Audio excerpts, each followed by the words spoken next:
Welcome to ToV Live. It is Valhalla time. Whoop, whoop. Welcome everybody tonight to the ToV live stream. Recording the ToV podcast tonight. This is ToV podcast. I believe it's episode 23.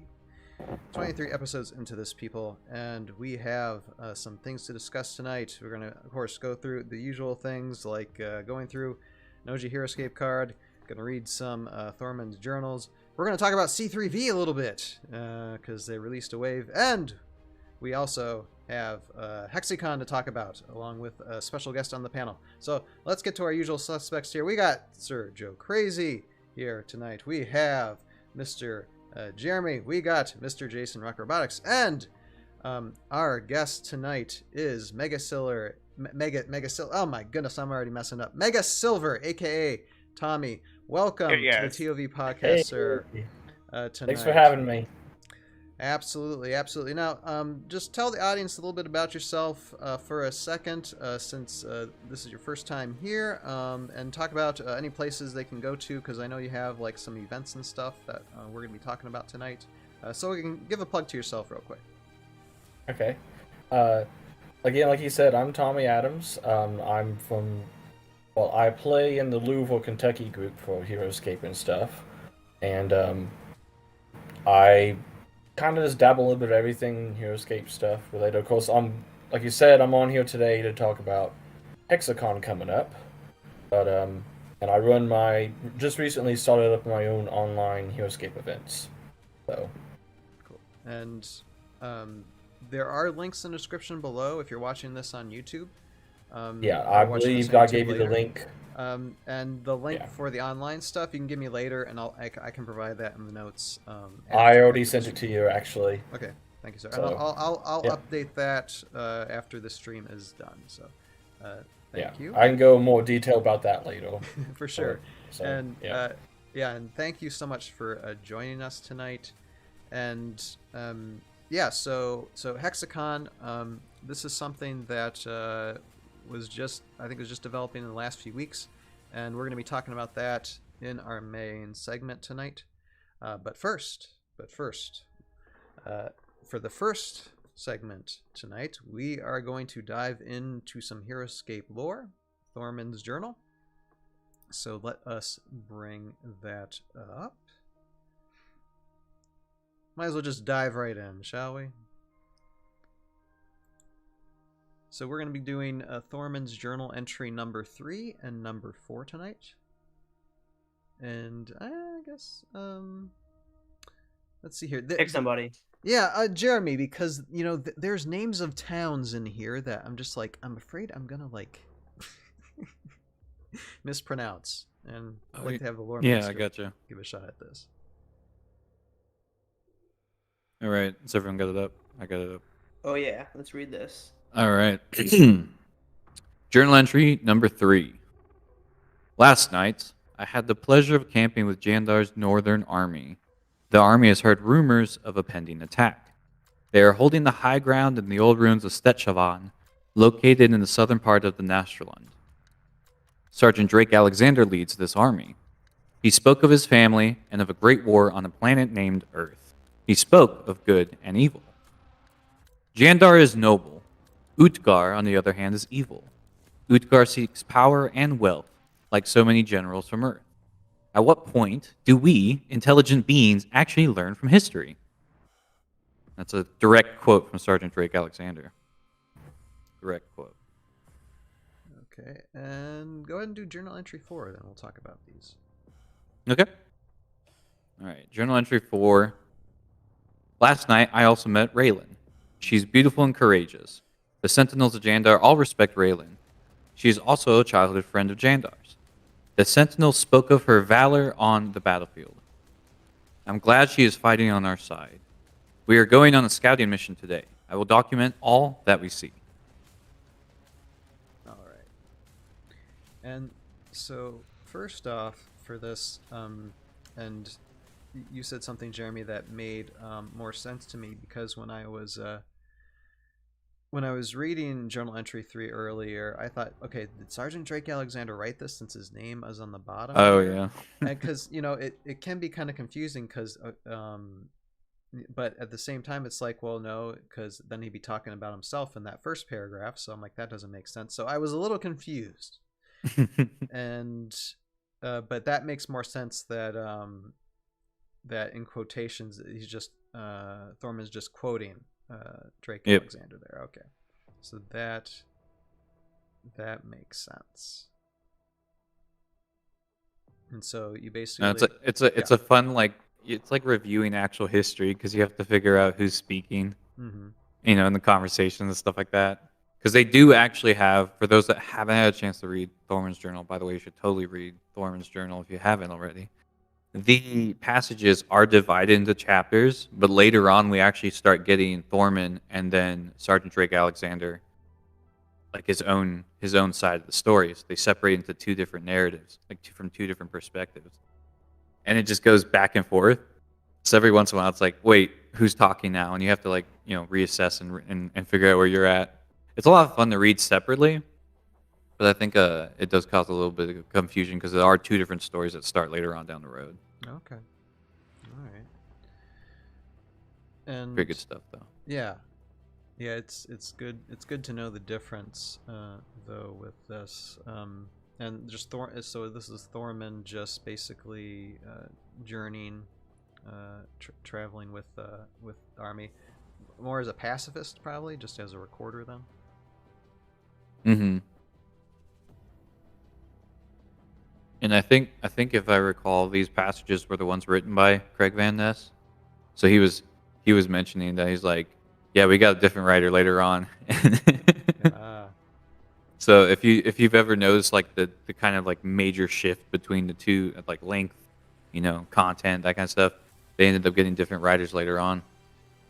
Which is pretty cool.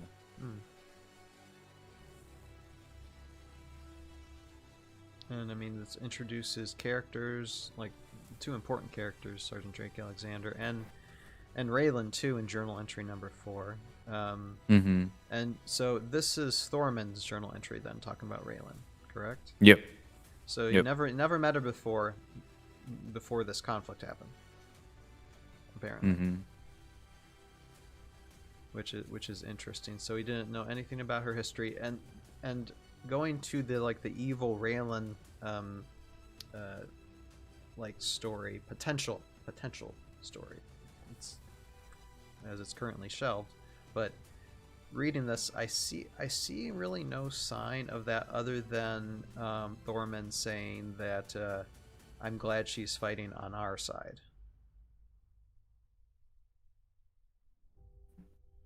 I mean, who else is going to give the defense aura? Right. You? I don't think so. Oh, goodness. Look, technically it's the spear. Just saying. You just have to grab the spear. I guess. I mean, honestly, I'd do it. I'd take it. Joe's in the front holding the spear. Let's get a heist behind me. Let's go take it from her. Let's go take it from her. She doesn't deserve it. We do. Ooh. Remember, she was going to be evil. It's still up in the air now. Still shelved. Right? I mean, it's shelved now. Let's just say it's my headcanon. It's my dream headcanon, by the way. So right. It's a good character arc. It's a good character arc. Let's just put it that way. I mean and Craig approved it, so they were planning that on is it right there. Right. Done deal.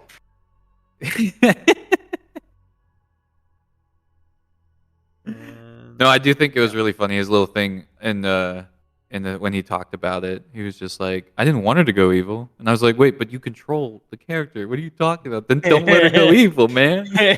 Save her. It had to happen. It had to happen. He's like, it had to happen. No, just say no. It has to be. Things have to get interesting. After a while. That's fair. It has been a long time. So I'm a huge Transformers fan, and I follow the shows as much as I can. Yeah. And I'm like, the Decepticons are way more interesting because they're just trying to outbeat each other in every other way. Like the Megatron Starscream back and forth is like phenomenal. It's way better than any Bumblebee or Optimus storyline that you ever see. Everything's like, oh, we're all going for the whole same goal. Get the goal, Spark. Save Cybertron.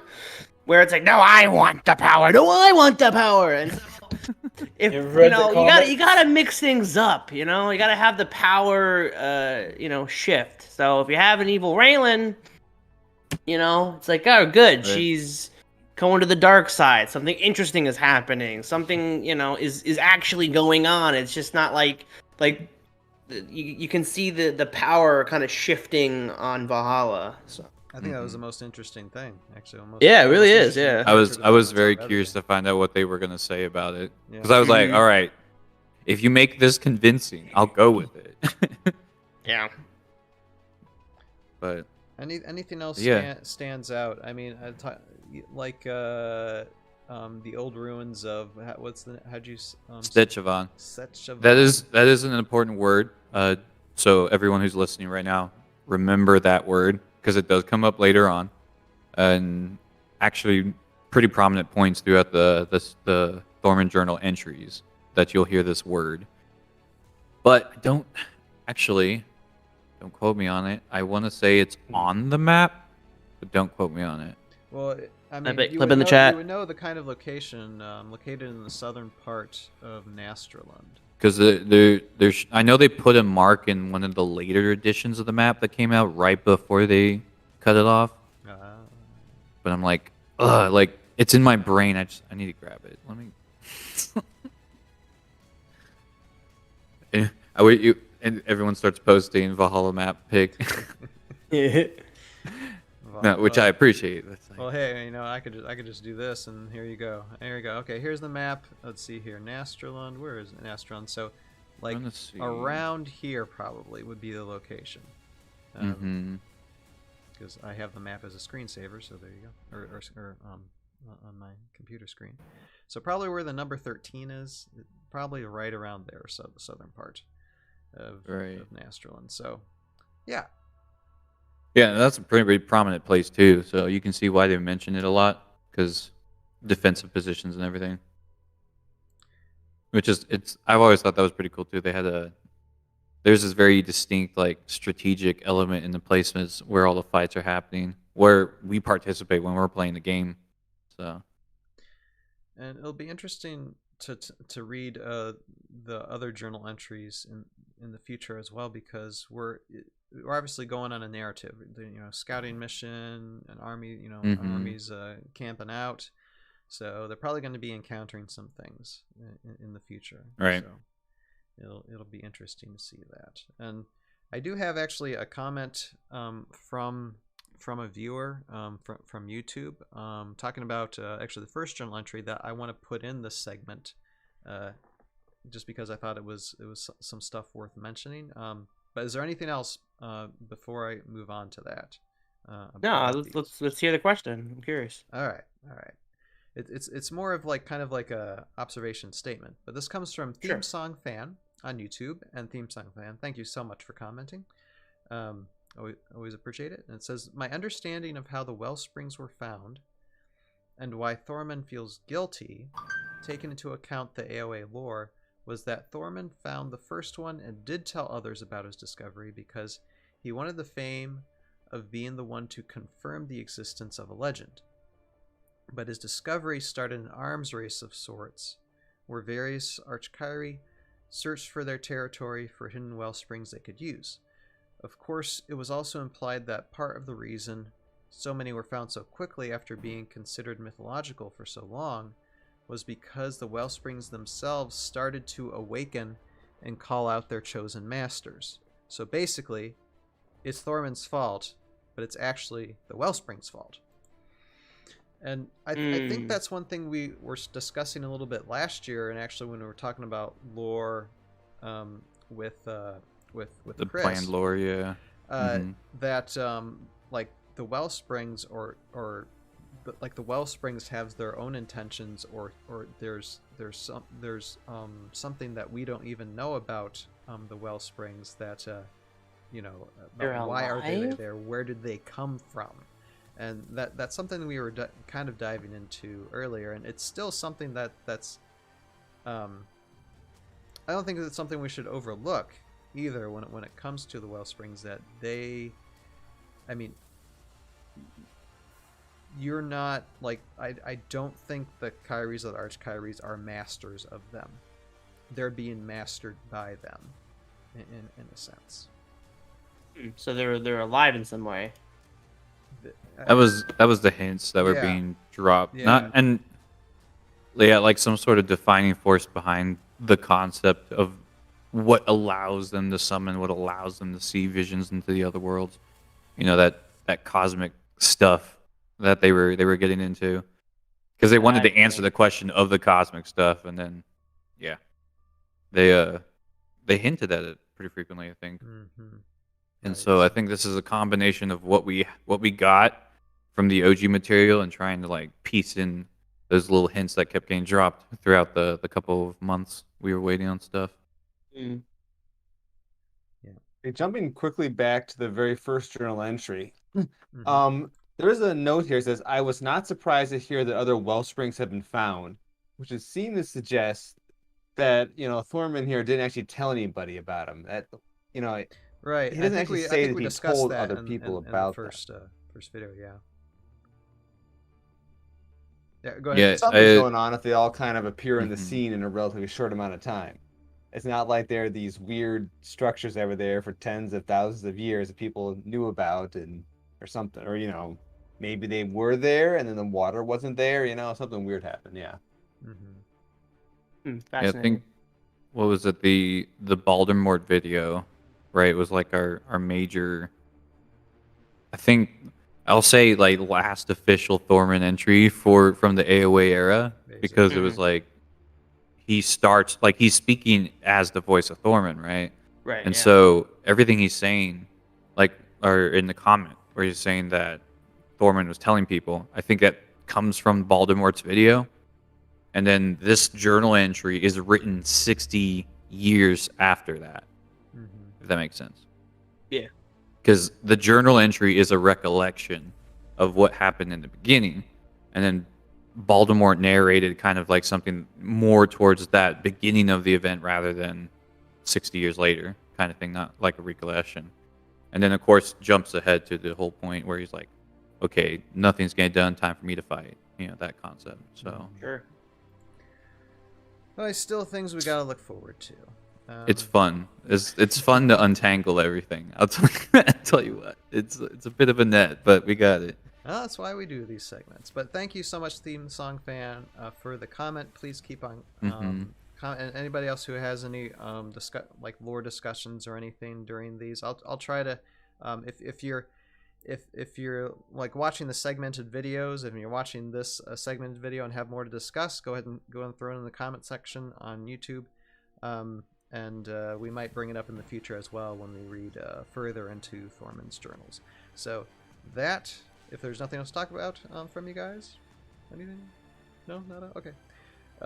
So that has been this segment, reading Thormun's journal entry number 3 and 4, and look forward to doing more in the future. All right. And so moving on in this live stream, we're going to talk about Ancient Car in a second, but I just wanted to address, let's see if someone's commenting in the chat. Undead Pick, good evening to you. Saying howdy. It's a shame we'll never get evil Raylan stats. Well, we'll never get evil Raylan stats yet. Yeah, there's a Trying project to in keep the works for positive. that. Yeah. There might be customs made, but yeah, I would like an official one. Maybe someday. We'll see. You don't know. No, we just don't know. But it'll be interesting to see what people can come up with via customs. I don't know. And just something I thought jumped into my head, and I think we might have talked about this before. But before we get on to the next segment, just ask you guys: do you think that there might be a possibility of like some type of transformation happening to where you have customs that are actual like original miniatures like made in Blender? They're still customs, they get their own cards, but someone is actually designing like a Valkyrie creation in Blender, or evil evil Raylan in Blender that is different from what AOA has provided, or anything that Hasbro or Wizards of the Coast or Avalon Hill has shown, but it's its own unique custom model meant for Heroscape, and it'd be like a new type of custom. Has there been anything like that? I'm almost imagining that there's going to be some type of transformation. The discussions have been there. Mm-hmm. I've seen. I've perused through the discords when I'm able to kind of like catch up with everything, and I know there's been discussions about it. The situation that I've observed is that it would be really difficult because of the NDA issues and stuff like that. Mm-hmm. Nobody can confirm or deny. You can't like make an exact replica. That can get you in trouble. Yeah, that's what I'm saying. Like, but you can make something different in Blender and have just the STL files. That's the questions. What in terms of differences, because we're talking like we got to be honest. And we're talking about you have Hasbro. A lot of freedom. You have a Yeah. lot of freedom, and that's if Hasbro really cares to go after you. That's right there. But if Hasbro does go after you, it's like, did you really give them a target? Because we're talking about the age of copyright, we're talking about DMCA's and all that kind of stuff that's going on. Honestly, I would say if you want to try, go ahead, right? Look, But if just if be you told somebody that I mindful. wanted a Make a centipede with target 2 as Gatling possible. guns, I'm pretty sure that's okay. Right. Just be mindful of don't make an exact copy. That's all I'm saying. Well, yeah, Because no, we don't like I want said, you. make We it don't want you different. in trouble. You have Like, that's what I'm creative saying. people that can Go design around the things, terms. design STL You- files. You find an artist. Find that loophole. Yeah. The loophole Fine. is pretty Really fun to big. do. You guys Yeah. could read I about know, Games for Workshop sure. versus Chapter House Studios. There's tons of legal opinions on it. You got a pretty big, wide open thing out there, and there's some settled case law on the matter. Oh, The that's game's actually pretty still cool. dead. What are they gonna do? Well, they still own the intellectual property. Not to it, revive but- it again, I guess. But it's probably not worth their time and effort to try to sue people. I mean, you can go on eBay right now and Etsy and buy 3D printed versions of the existing Heroscape. And, Exactly. Yeah. Yeah, no, and for Hasbro sure. doesn't It's care. just that doesn't mean it's not wrong. It just means they don't. you just care, gotta be and careful. They That's what I'm could saying. start caring. Just be mindful. That's what I'm saying. Yeah, you just tell an artist to describe, like I said, take a centipede. Is I want a centipede with Gatling guns. What give me an idea. You got You know? 10 million ways you can do that. Exactly. Yep. I want a angelic angel riding a liger. You're good to go. Also, 10 million ways to do that. Exactly. Nice. I want, There you go. I want Yeah. an orc riding whatever conceivable animal out there that there is. See, okay, I have a lot to say about the orcs Even more because millions of ways. do you know how to many do that. dinosaurs there are? Do you know how Oh. many dinosaurs there are? Look, Spinosaurus needs to come in. It was my favorite dinosaur as a kid because of Jurassic Park 3. So Oh. Joe, you want something that's gonna blow your mind? go ahead, blow my mind. They completely changed the shape of Spinosaurus in the past 2 years. Why? What do you mean? They Where's found the new spine? fossils. Is it a mohawk they now? found, No, they found new fossils. Yeah. Yeah, because before we thought I it was I gotta like look a this T-Rex.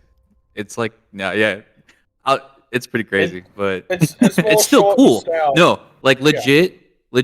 Either way get I gotta one look of this those up. because we're talking about a different planet. So maybe you could have a bipedal Spinosaurus, but it would also be cool to see a quadrupedal Spinosaurus mount for the orcs. I'm just saying. You guys continue. Oh, I I'm see gonna it. take a nap. Okay, so it's got okay. Anyway, sorry. Continue. No. It's Continue. really like- I appreciate the discussion. No. I mean, I love dinosaurs. We're kind of veering off from our subjects, but That is- I'm not that is the complaining. point. I'm not complaining. It's fine. Okay, I see. All right, yeah, no, 'Cause it's I still want cool. Jason to look. It would be up and cool, see right? what Yeah, it is. that would Yeah, be a it's still cool mount cool. as well. Yeah. Yeah. Yeah, under Orc Pegasus. riding I want- Triceratops. I want an orc riding Oh my god, Triceratops, it yep. swims. Yes. Dude, then like all the water mechanics. Let's go. Anywho, all right. So, how about Tommy? Do you have anything to say from this discussion as well? I'm sure. I love you that. Not really. Okay. He's declining comment. Okay, that's fine. That's fine. Well, You're welcome. I've always loved the lore stuff of Heroscape. The what? It's It's a lot of fun. the lore. Okay. That all this stuff about it's just the concept of it hooked me into Heroscape, and then it's what really helped keep me into it for a while. And then it's just the gameplay. It's always kept me around for that. So For sure. Absolutely. All right. Well, now that we've done veering off, and Speaking of gameplay, and speaking of gameplay, we got a unit that's an absolute unit. yeah. Nice. So let's get into our next segment then, as Joe was just referencing to squads and heroes, and so we're gonna have an OG Heroscape, a squad or hero tonight that we're gonna talk about. And let me just bring. Oh, let me find. I need to find that link. I have so many up here. Hold on. Give me a moment. Okay. So tonight, or for this podcast, or for this video segment, wherever you're listening to from, you're talking about Agent Carr. Orpheus. Yep.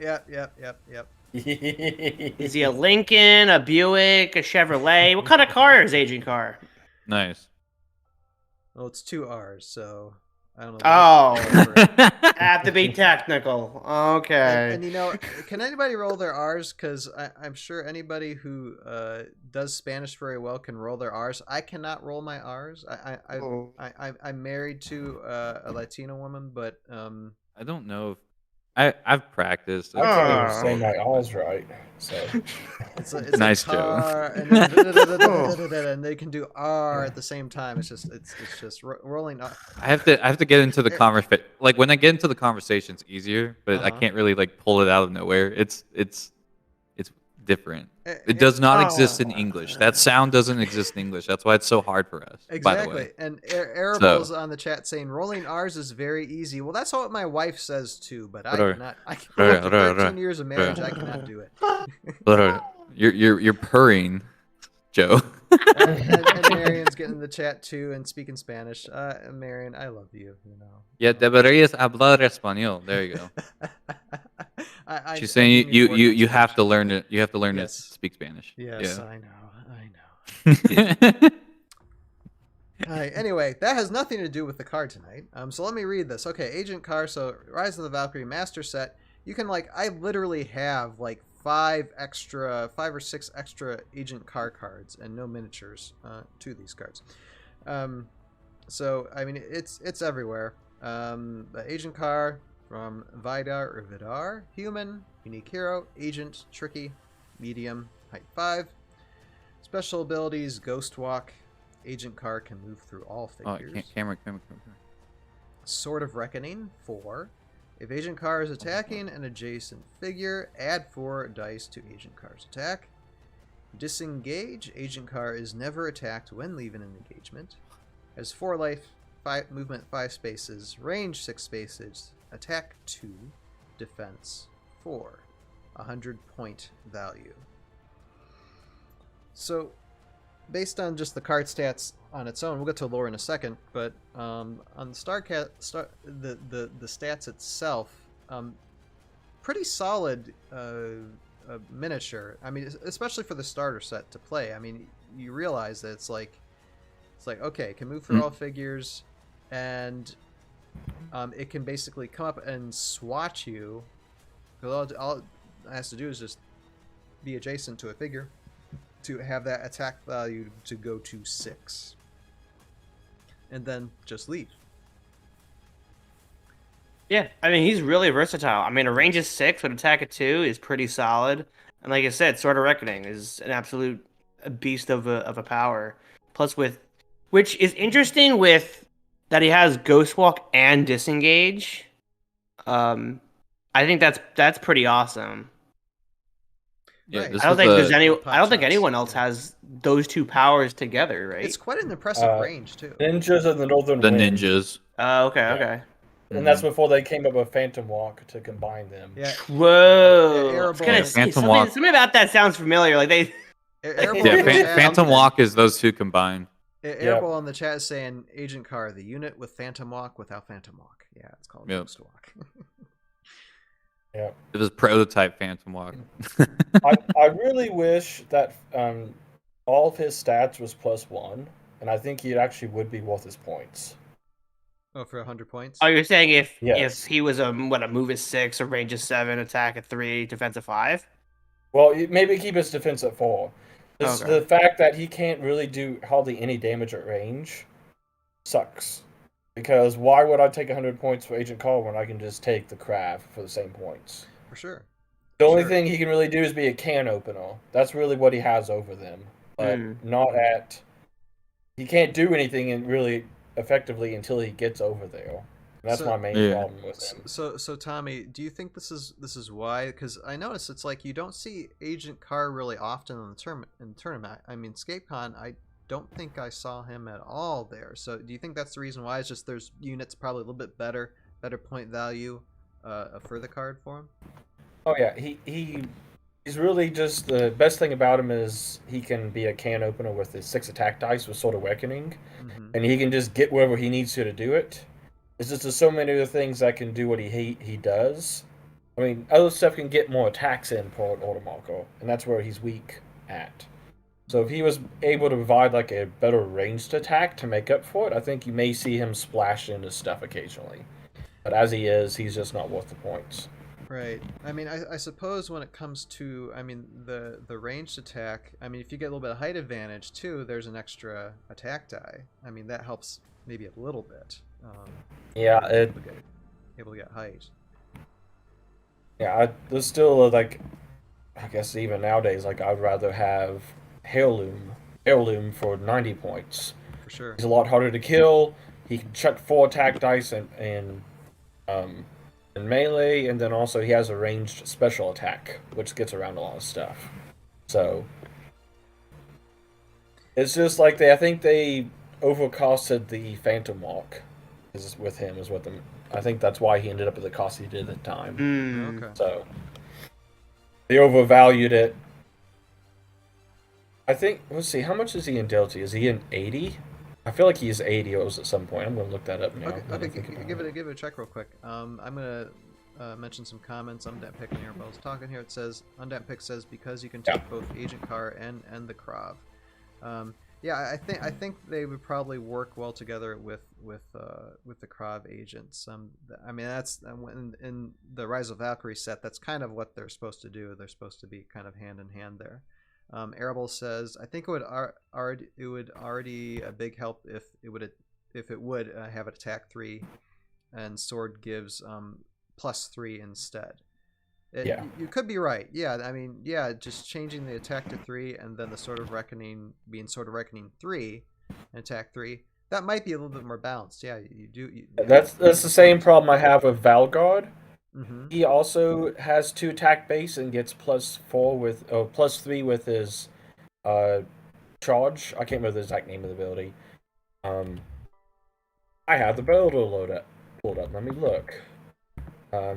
Force Assault 3. Yeah, both Agent Carr and Valgard have the same problem with that their base attack is just too low, and they have to strive really hard to get the ability to trigger to get a bunch of extra attack dice. If they just gave them a higher base stat and a lower bonus, I think they would both see more play.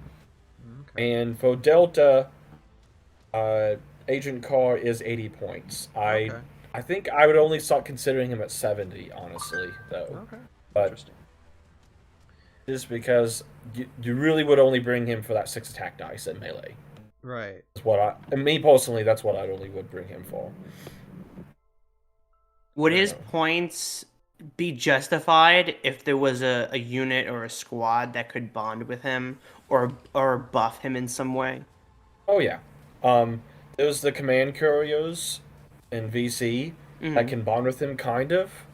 I think more is the problem of how the command couriers work. They have to run adjacent to someone to pass the order marker off.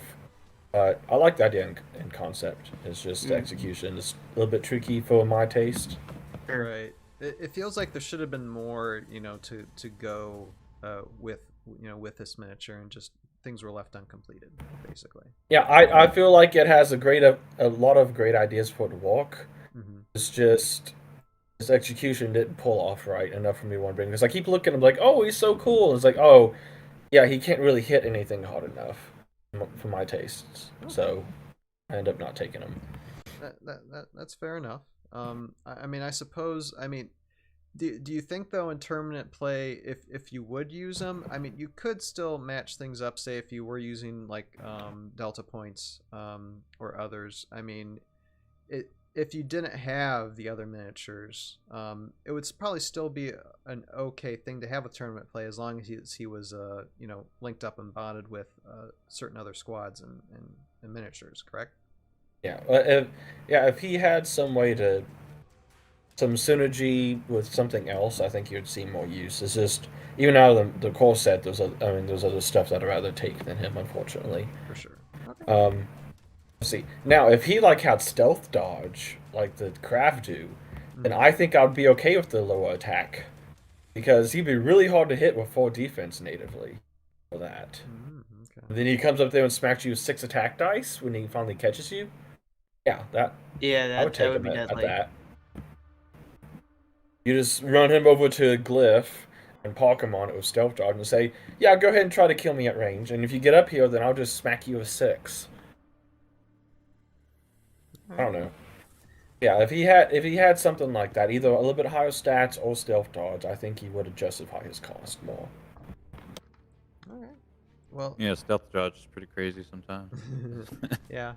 And maybe just adding on like the points. I mean, do you think that would be equal 100 point value, or would you raise up the points a little bit higher for that?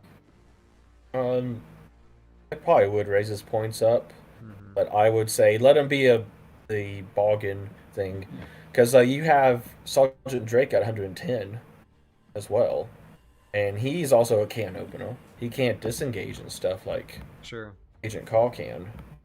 So you could probably get away with both of them being 110 and saying, "Hey, which flavor of can opener do you want in your list?" So, all right. Well, let's get into like some of the lore on Agent Carr, because he might not be everybody's favorite miniature to play, but he does have a little bit of lore, a little bit of background. I mean, it's obvious what he's supposed to represent. But let's read the character bio here. It says, on his home planet, Earth, Agent Carr was a revered master at Krav Maga. The no-rules art of face-to-face street combat was with his superhuman senses, lightning-fast reflexes, and advanced stealth techniques. Agent Carr simply cannot be caught off guard. A cautious man who leaves nothing to chance. Carr is also well-schooled in the art of weaponry. He usually carries a gun and a long sword, both gifts from Vidar, his Valkyrie general. Agent Carr is the strong, silent type who asks few questions and answers even fewer.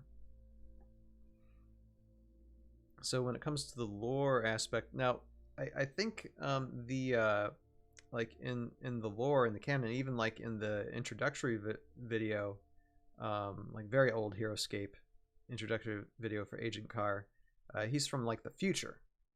Is that correct? Yeah. Do you know how he got summoned? He got summoned because he was going to be poisoned eating the candy bar?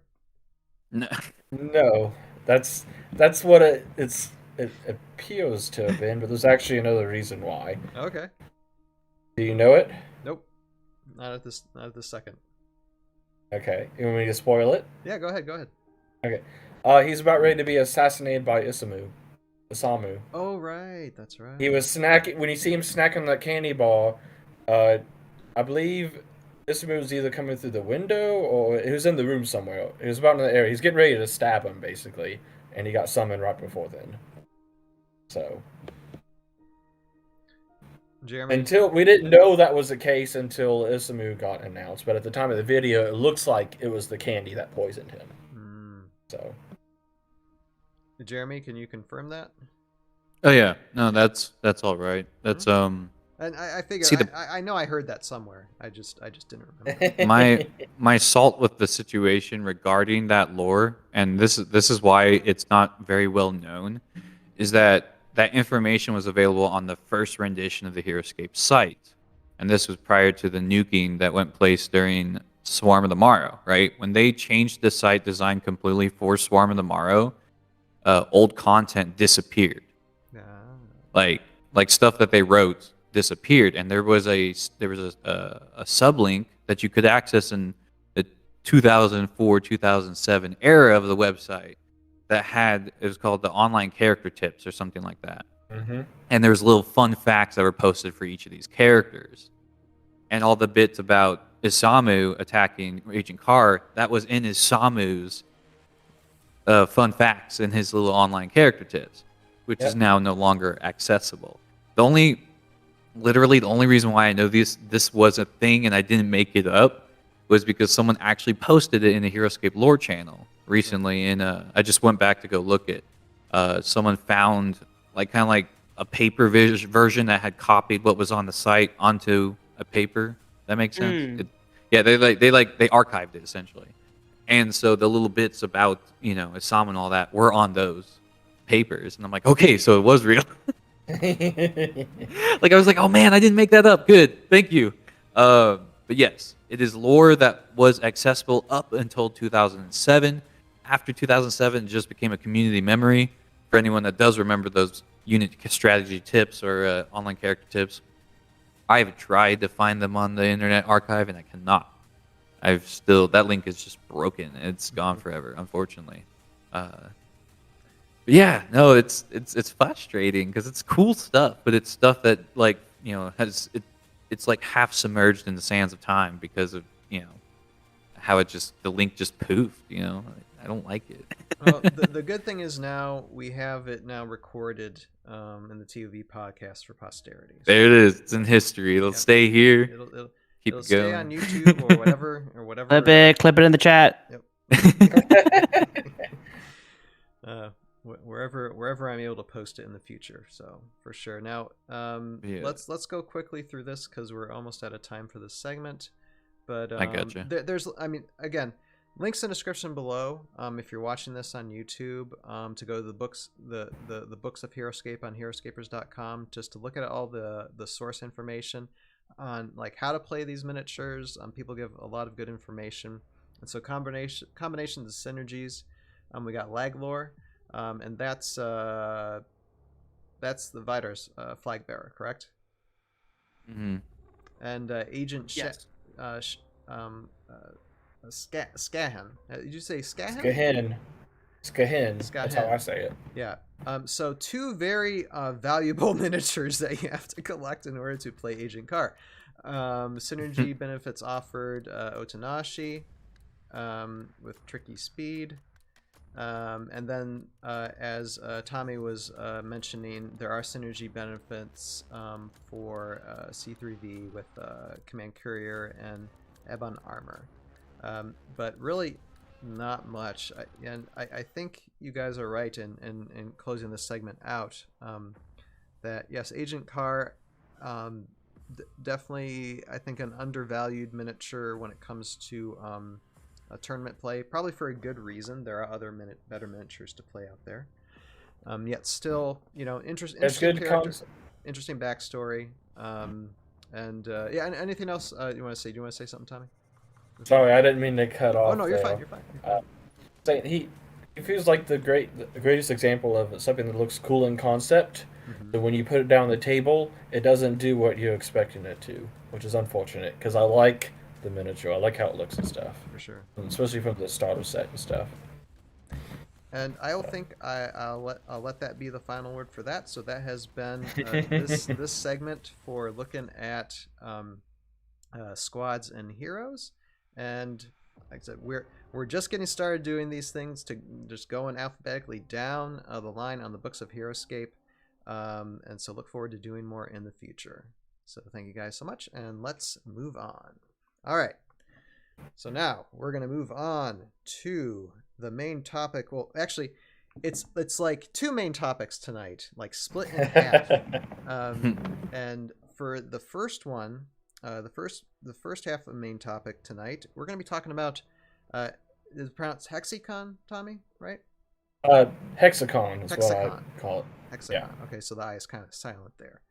So yeah, because HexiCon was already taken by another convention, so I changed it to an I to get around that.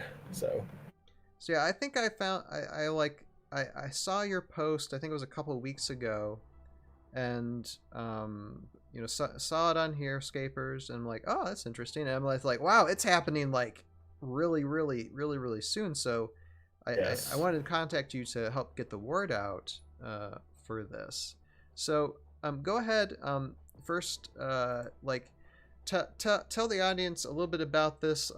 How you came up with the idea for this, and what are your plans for this?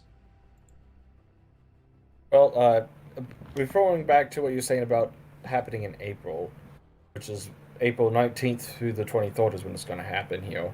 Is either happening then or in October, and because of my farm-related stuff anyway. I didn't have much time to figure out which time was going to happen. But HexiCon is going to be a convention-style Heroscape event, multi-day event, similar to ScapeCon's structural and stuff, but on a smaller scale and such. It's going to happen in Louisville, Kentucky, about 20 minutes from the airport, actually, so shouldn't be too hard to get over there.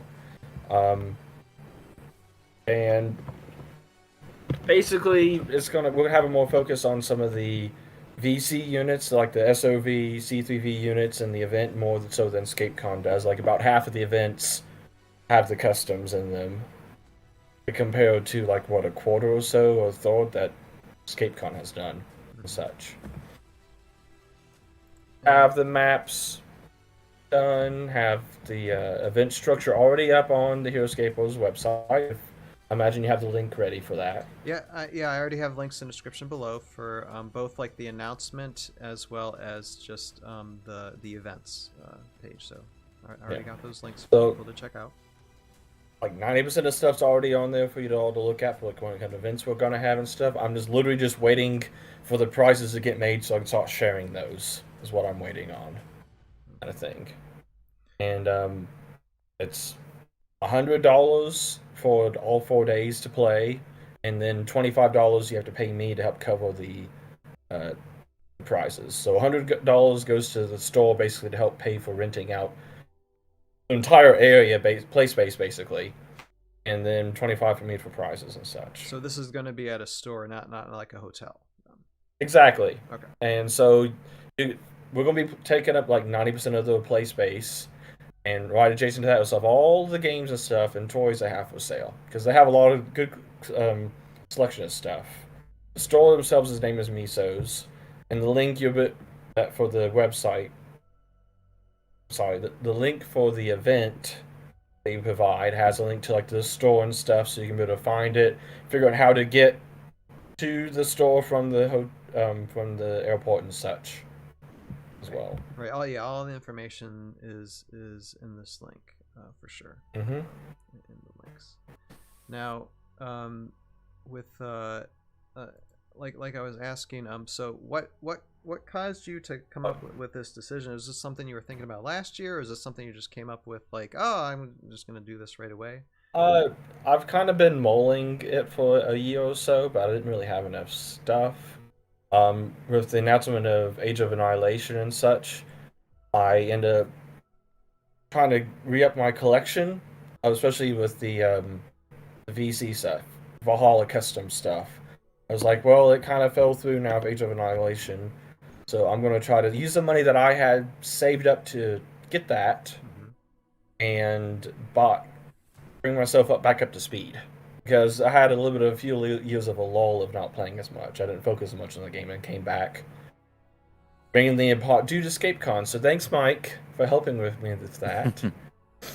And I ended up buying a lot of collections off of eBay. Like, oh, hey, they have like half of the miniatures I need in this lot. Has a lot of terrain. So I'll go ahead and just buy the whole thing. And maybe I'll resell it. And I got to the point, it's like, wait a minute, I have enough stuff now. I could just run my own event. So why not let's do that? And that's what prompted me to finally start making the steps towards running my own event. That's pretty cool that you're taking the initiative for that. Yeah, I'm happy to. I've run online events for Star Wars X-Wing for years now. I've also run in-person events. I do that a lot locally already in Louisville. I guess local's an hour and a half for me, but I have experience running events and stuff, but I have not run a multi-day event like this yet. But I have enough of a framework for running such kind of events that I feel like I should be able to pull this off. So And I'm hoping I can get a lot of people to show up for sure. and want to play in this event. Are you running this, planning this on your own? Yes, it's a one-man operation here. Gotcha. I'm getting some input from other people and stuff, and Good. like Mike and all the other guys who do the ScapeCon stuff, but I'm also used to running online events by myself. Whenever there used to be teams for those too, so it's like I'm kind of used to doing one-man shows for these events anyway. So That's impressive. Now, and Yeah. I didn't see I didn't look too closely yet because I think you're making updates on Heroscapers. But what type of events you were mentioning? More C3V related events for this? yes, every similar to what ScapeCon does, every time block, those two events happening at the same time, and one's going to be a regular event with just official Scape, another one's going to be PC allowed units. And there's going to be a total, there's going to be an afternoon and evening event Thursday and Friday. And so, you have 8 events, and half of those are going to be VC, half regular. And you have the main event on Saturday, which is going to take the entire day, basically. You have the main 5 rounds and the top cut all in the same day. Just because of how the structure for the store is, we only have so much time we can be in the store. But the main event's going to be a VC Delta format. And then for those who make the top cut, they will play. And then the side event during the top cut is going to be a regular non-custom event. And then you have a little event on Sunday just to wrap up so we can start tearing down maps and stuff. And that's also going to be VC, I think. So I want to run an event where we can see more of the custom units used. Maybe try to get more people interested in them who have not used them yet, maybe. Or maybe they haven't gone to enough events with seeing them in action kind of thing. For sure. So No, that's fantastic. I'm really happy to hear that because I definitely feel that the customs, the Valhalla customs, need to be on the forefront now. I mean, that to me is the future of this game. Being able to get more people excited for the new characters coming out. Even though they don't say they're official or anything like that, but they're official to me, and I hope they're official to many other people. That's awesome. I'm so glad. Yeah, and Craig Vayness has approved of the process. I don't know if you guys seen his post he did years ago. He approved of the whole process they're doing, which I thought was a nice touch on his end. Of course, yeah. That's fantastic. And I'm very happy that ScapeCon even has more events than what Gen Con used to. Gen Con had one event. And hint, for a few years I was the only one running that one event too. Okay. But they even started accepting it at Gen Con more, and the ScapeCon has it even more. I'm hoping to make it to where hey, we actually have main events now with VC. And also the Delta formats to help adjust points. For example, Agent Car's a little bit better in Delta format points. And so I have some Delta format points as well to try to encourage different things.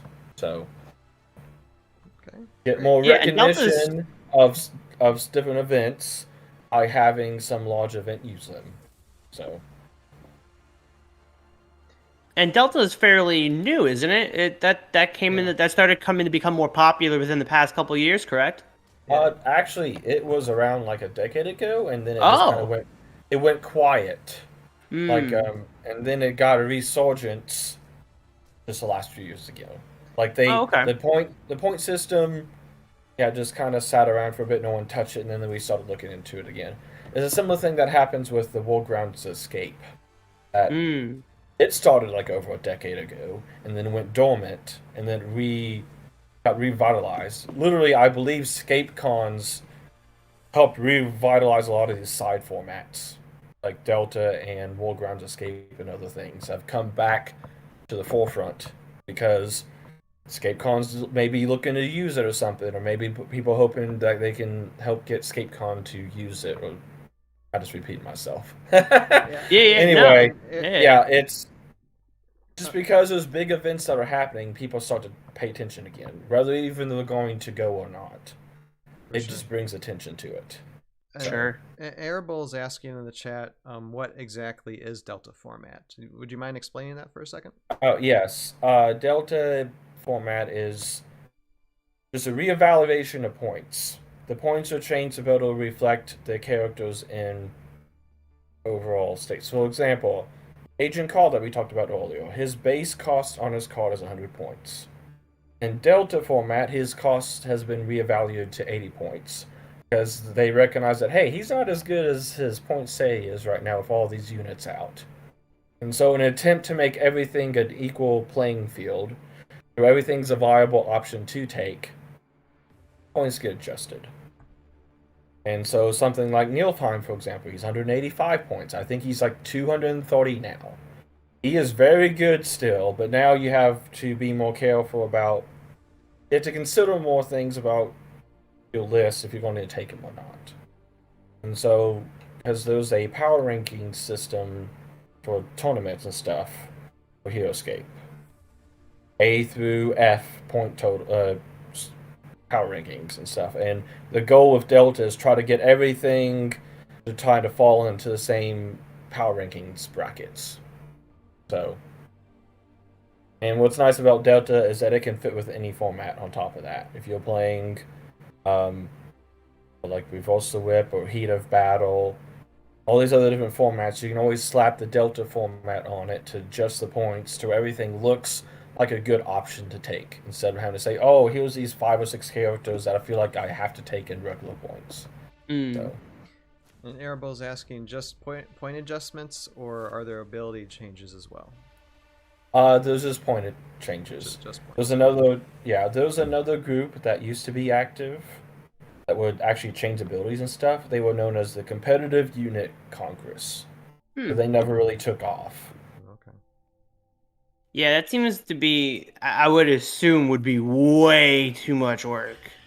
Like there's a lot more balancing that has to go on, especially when you're changing stats or abilities. I like the concept they had, but it's just harder to accept that kind of stuff. When you have to print I mean, you could always print, like, that's not a bad idea in the sense that, you can just make a new card for Agent Car, give him 80, like, for example, you can clean up, let's say, take the first master set, and maybe clean up some of the abilities. For example, with Agent Car, you can take Ghost Walk and Disengage and just give him Phantom Walk. Would that actually change the points or not? I don't know. I'm not an expert.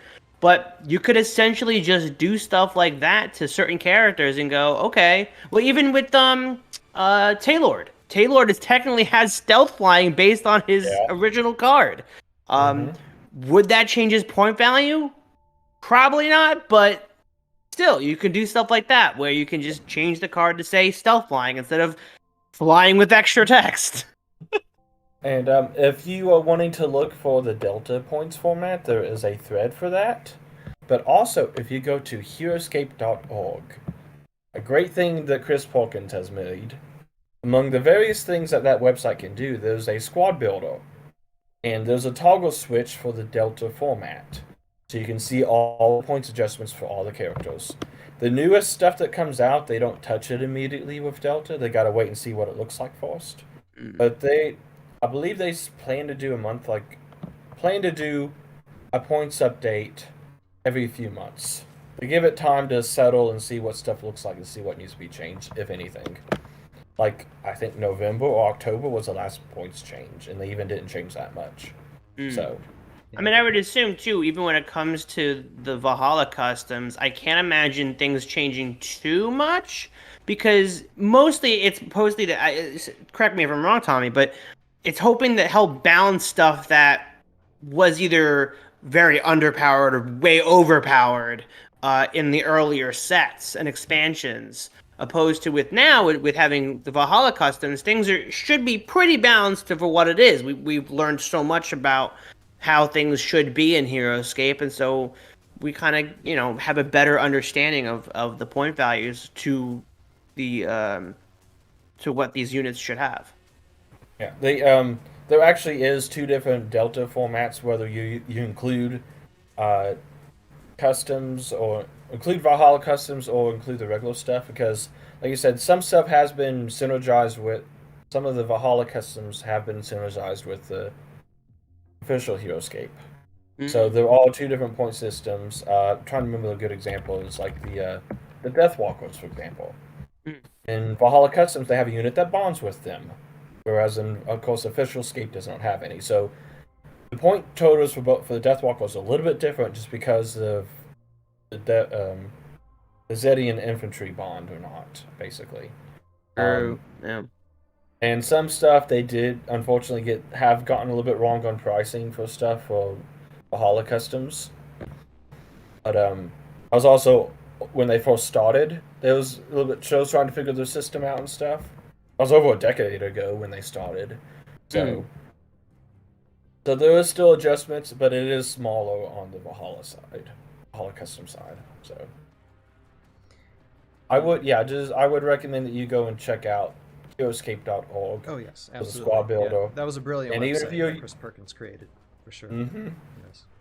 And even if you play casually, I would recommend you check out, at the very least, check out the Delta system and see if maybe you can get more stuff on the table. Because I think that would help. Maybe even figures that you don't even play casually that you don't see the table that often. That should help you get them out there.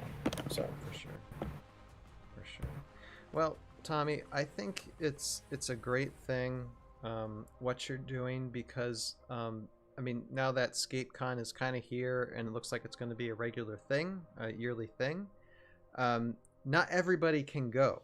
You know, Yes. there's a waiting list, you know, so one of the things I think I was talking about with Joe and Ben and Jeremy when we were at ScapeCon last year was the fact that is there probably going to be copies of ScapeCon sprouting up over the place now that people seeing how it's done, and why not do more of it? And so I think HexiCon is probably going to be one of those results that will probably end up growing like ScapeCon as well. So I would hope so. Thank you for leading the charge for that, for sure. I think you're going to have Sir Heroscape be joining these events, so that's going to be kind of cool that you're going to have him there join you. And I encourage anybody listening, if you're just like, darn it, you know, either like ScapeCon is like, you know, you can't do it or you can't make it or you weren't on the waiting list, this is definitely a great alternative to get some tournament play while waiting to get on ScapeCon's list for next time. I don't have quite all this the stuff that they do. Like they're in the hotel, so they get like food and culture the entire time. We won't have that, unfortunately. We got some fast food restaurants nearby and stuff, but also their event is $400 for the entire thing because we have to pay for the food we're eating.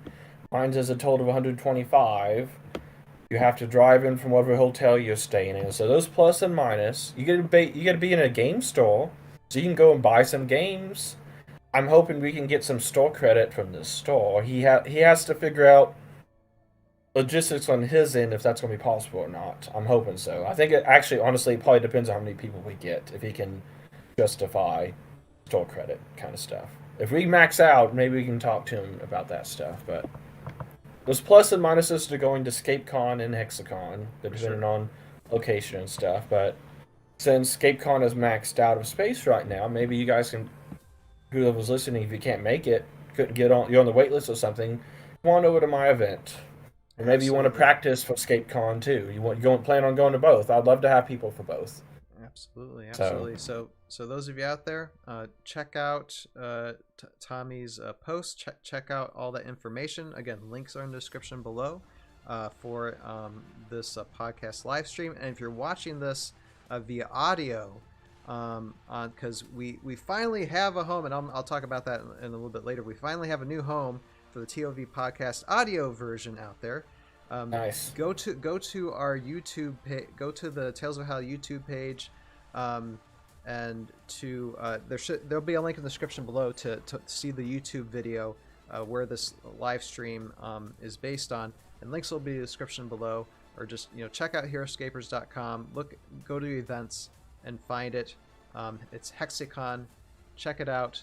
Find it there. Tommy, thank you so much again for coming on the panel, for discussing with us tonight about this.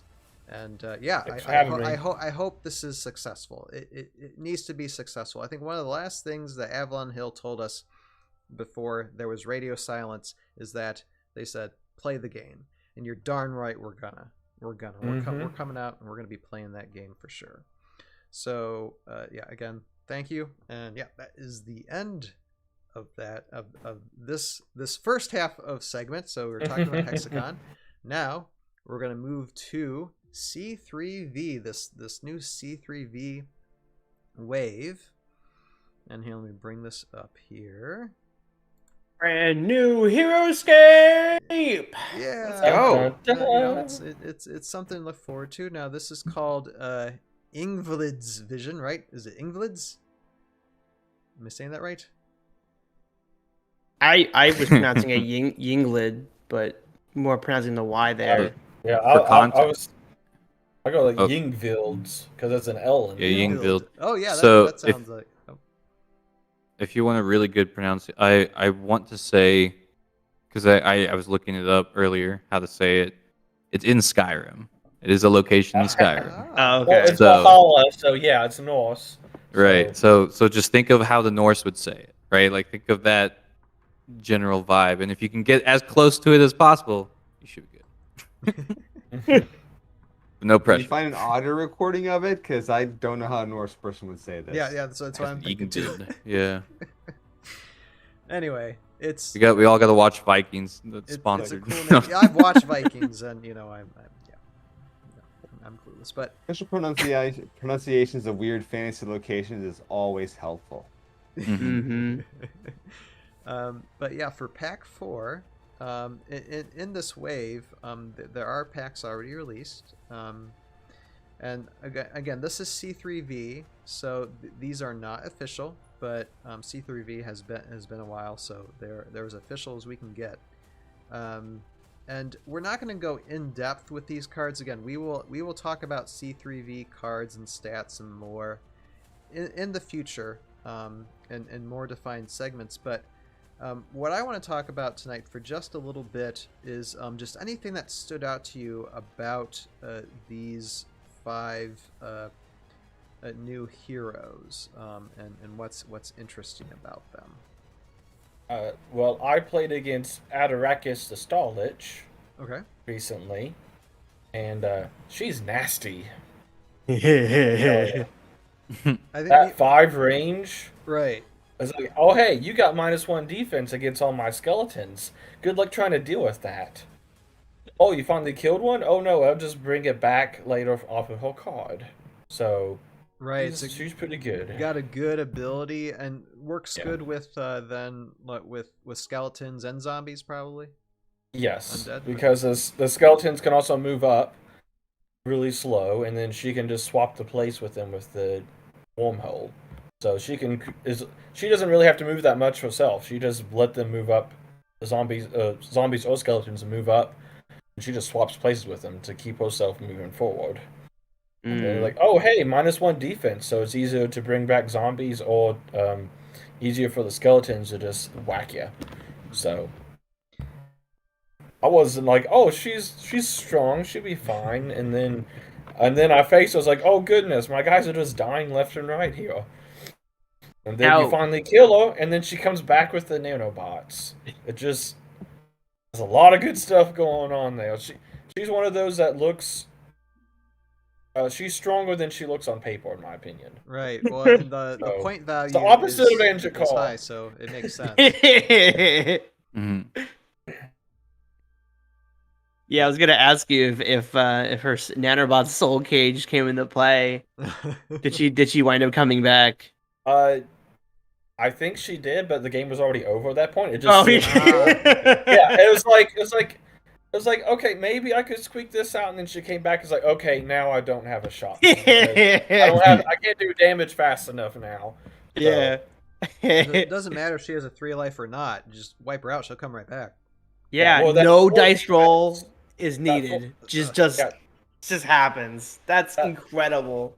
That 4 defense is just enough to where sometimes she can just be limping around at 1 health. I remember Tony Stark, which is Necroblade on Heroscapos. He was playing her, and he had the previous game before that.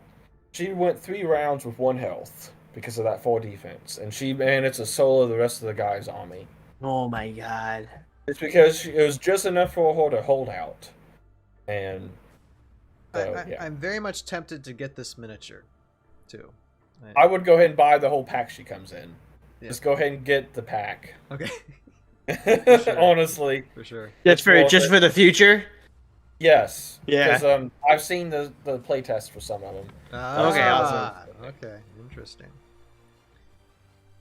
And anything The else? That short stands time out? span. Yeah, go ahead. Oh, I'm sorry. sorry. Go ahead. The stuff that comes in that pack, yeah, I like the look of them when they went public playtesting. So I would just go ahead and get the whole pack.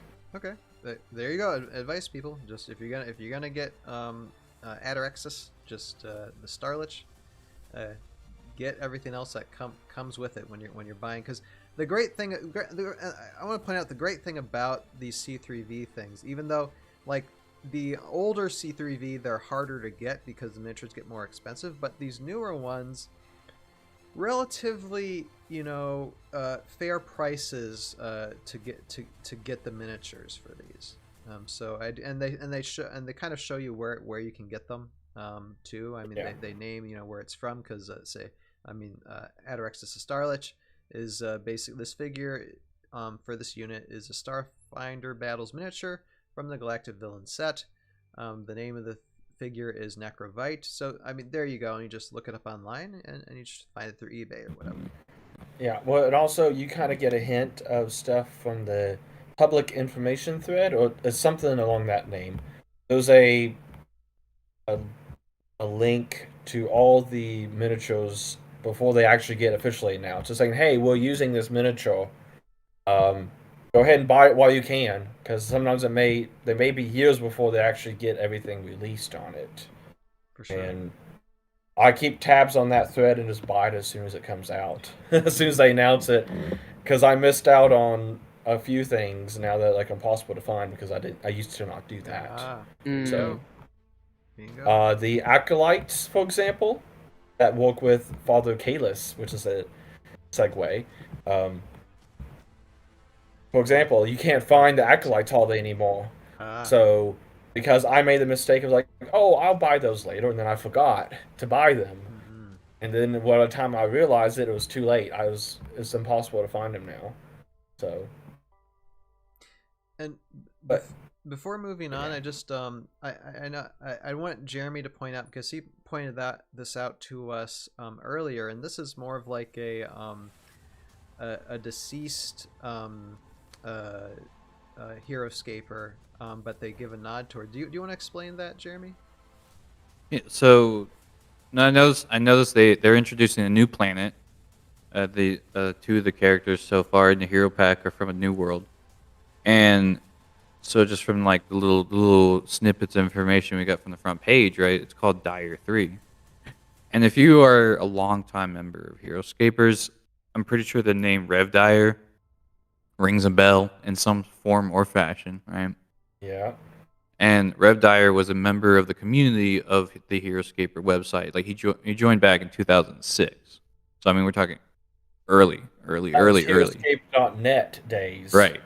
Yeah, we're talking about a pioneer essentially of the entire and he's community. The one that basically wrote the books of Heroscape. He was curating the books of Heroscape, so the whole concept, was under him. Yep. And like, I promise you. So, and I'm not to talk about age or anything like that, but when I was interacting on the site back in the day, right, I was pretty young and pretty dumb. And I don't know, when you're a kid and you're on the internet and you don't know what you're talking about, and I just remember Rev being such a cool person, like on the website, despite me being a literal child on the internet. he would reply kindly and was just like, and he had this whole concept about if you got reputation from him. It was like a really important thing because he wanted you to know, what you were saying was helpful to the community. That was the big part. It was like, are you what you're talking about helpful to the community? And that was a cool thing. It was like, he had just this general deep love for the Heroscape game. And, like we mentioned earlier, unfortunately he did pass away in 2020. And, this game is fascinating in the way it's been able to bind generations, right? Like we're talking about, there's a timeline to this that deserves respect and it deserves a bit of recognition. And when we have these individuals who came to all these events, who you saw their name everywhere, you knew them because they were so there every single time that Heroscape became a thing. And then you see them, life happens, right? Things happen, but the community still remembers the things they did and gives them a chance to be honored in this way. I mean, that's fascinating. It's so powerful to think about because we're taking, this game that we've been holding on the backs of community members for 12 years, right? Like they loved to bring it up. They were bringing it up all the time that we had been holding this community together for 12 years on our own. And you see these members being honored this way in the story. I mean, that means a lot. That's a lot. And I personally would like to thank whoever decided to make that a decision in the design of these characters because, rest in peace, Rev Dyer. You were fantastic, man. Absolutely. And I'm so glad to see you honored this way. Like that's super cool. So, love it. I'm giving my own moment of silence for a second. All right. Yeah, it's heavy emotion. Yeah. It's heavy emotion, No, but like and I think it's excellent. cool that we have that experience within the game itself. So Absolutely. And let's see here now. Okay, Arabelle is saying I'm excited to use Mellifera with like 10 squads of red ants. Yeah, it's, yeah. So, Oh, yeah. that sounds terrifying. Nice little queen wasp bee. Yeah, queen. Yeah, it is queen. It is a queen. Mm-hmm. Yeah, that's yeah. I looked at it. I'm just A like, merciless queen, mind you. yeah. I like this version better than the playtest one they first showed us. Because like the original one, I felt no reason to take the queen. I don't quite remember what she did originally, but I love the Frenzied Swarm version. Though I was like, hey, I'll just keep plinking you with one, or maybe hey, I tried to sting you, it didn't work. Okay, I'll smack you again with another 5 dice of the bee sting.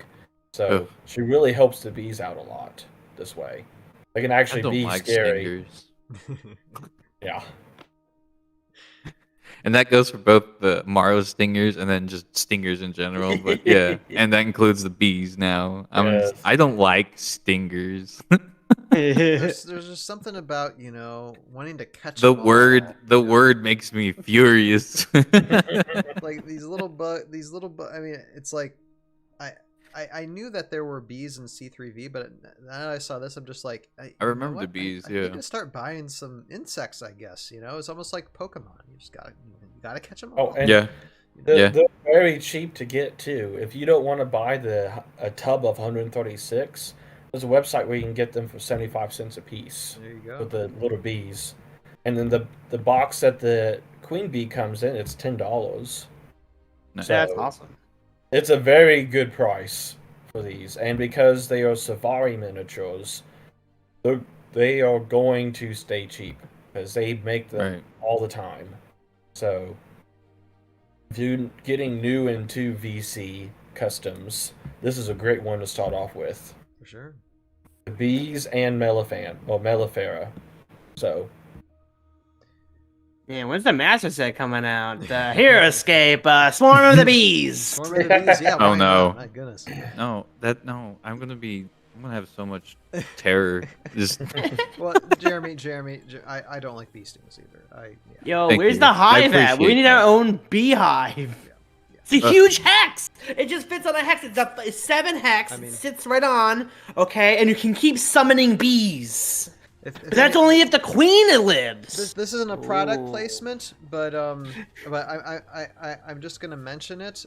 Bug Assault, good product, good product. People know what that is. Like they have like a nice little assault pistol that like it'll take out it actually take out cockroaches. I tried. It does. It's that powerful. So yeah, Bug Assault. Look up that product. They're not paying me to say that, but I'm just saying. I thought you were pitching a new ability for an extinguisher. Oh my god! If they make that ability exterminator. for C3V, Time to make exterminate I'm gonna make a character. like Johnny Sullivan with a Bug Assault, ability. Yeah. There you go. There you go. Okay. Time to do. Custom. We do a character. We do a character for Soldiers of Valhalla, right? We get a vote on this, and literally the only power is kills insects. Like it's just that's. It's got a salt Straight gun, up. No, you know? it needs to be just a normal exterminator from Earth. Yeah. It just now has like an enhanced Ulhar like. Jandar's like, bro, I need your help, please. There's too many bugs. I need your expert opinion on this. I need the raid. Can you give me a quote? Yeah, an arable. I know. I said not killing bugs. Every soul weighs the same. Yeah, I get it. Okay. I understand. Fair. I'm not advocating. But these are the giant and they're merciless alien and it's terrifying. of bugs. You know, as much as I get freaked out about many-legged things, I don't advocate the merciless killing of. I let every spider in my house go. I picked the spiders up and I'd let them go. Mm-hmm. But I'm terrified of wasps. So Yeah. I'm sorry. Yeah. I'm trying to be nicer, I promise. But they're scary. I mean, they zoom. It's not fun when you're walking on equipment out. They can. Yeah. If they can injure you or spread disease, then you got to do something with that. But no, I'm sorry. I understand what you're saying, Errol. I understand. Yeah. Man It's versus not- wild. I gotta take one side, you know. Anyway, they're It's great. not fun when They're- you're walking on farm equipment and Exactly. you just pull something apart and there's a And wasp bizz. nest. Yeah, there you go. Yeah, it just Mm. comes right out and attacks you. Those red wasps are a pain. Oh my goodness. I'll tell yeah. you. Mm. Yep. Yeah, in Kentucky. Yep. That's Oh, yeah. But on like the miniature, like in Heroscape miniature, excellent. Yeah. Excellent. They are sentient in Heroscape, so maybe I'll be nicer. But Yes. still painful to think about. Now, Jason, any of these miniatures stand out to you at all in this? Oh, I love the dragon because he's a dragon. So Right, that's yeah. that's like my default choice there. But For sure. No, and that it piqued my interest too because of the Scorched Earth special attack. Because you don't have to do anything except fly over miniatures. Gotta be careful who you fly over, though, because you could end up accidentally roasting the friendlies because it's everyone you fly over. When you That's true. So but it's just so insane. Actually, I actually purchased the miniature. It's like when me and Joe were looking at these like last week for a second, and I'm just like, that's really cool. It's like, yeah, and it's like it's this much on eBay. I'm buying it. And I just like instantly, like a minute later. Like, Nice. okay, I got it. Yeah, like what other ability in the game that uses its movement as its range? Right. Like that's wild. I guess With the technically move- you could say the Kozuki, because the headlong charge or something like that. Right. They move fast and to hit someone, and then there's the Minotaur, whatever his name is. I mean, Runic? No, No, well, Minotaur. yeah. Oh, the CV unit. Yeah. Yes. Oh. He just crashes through people, kind of Mm. thing. And then you have the there's also a ninja that also can attack and move at the same time. Muriko. Oh, That's not okay, Muriko. yeah. The Jandal monk. Jandal ninja. Mm. Ninja barrage. Kumiko. right. Yes. I get Mhm. Muriko and Kumiko mixed up all the time. Yeah. There's a few of them that can do that, but this is the only one that actually literally flies over people and roasts them. So. And what's nice is because this one's tied to movement. If you have any way to boost whole movement up, you can, like, for example, Eldgrim, or starting next to Alquith, the Ular flag bearer. You could get a lot more than 6 people with this if you get it set up right. So, and then also having 8 life with 3 defense. If any of you guys have played against Braxis before, know how difficult she is to kill sometimes. You got this, but also this Calgriff hits as hard as Nilfheim does. Ooh. So, and just imagine with some what are they? Green Scale Warriors, yeah, with this dragon. Oh yeah. Oh my gosh. Well, the mummies, Crypt Guardians, she bonds with them as well. And honestly, I think maybe you want to use them instead, because Calculith, because it was Scorched Earth, you kind of want to buzz over top of people. Maybe you could fly out and come back to keep the green scales covered. But like, she wants to move really fast, I feel like. So she wants to kind of bounce everywhere on the map to try to maximize how many people she hits with that. And Crypt Guardians don't need to be near anybody. They just move around, and if they're tough, they're really hard to kill. If you want to do the bounce back, the slingshot version of the ability, then green scales would be perfect too. So For sure. Just how you want to fly it. And I was also mentioning to Joe last week too. What if you had like a movement buff to where instead of 7 spaces, it could move 8 spaces or more? Yeah. Wouldn't that just Valda? Like, for Caligriff? Yeah. Yeah, Valdeglyph, Eldgrim, Alquith. You have different ways to where you can boost that up and just hit really hard. Yes. Hit a lot of people with that. Yeah, it's just like, wow, there's the potential, for this dragon. It's just like, yeah.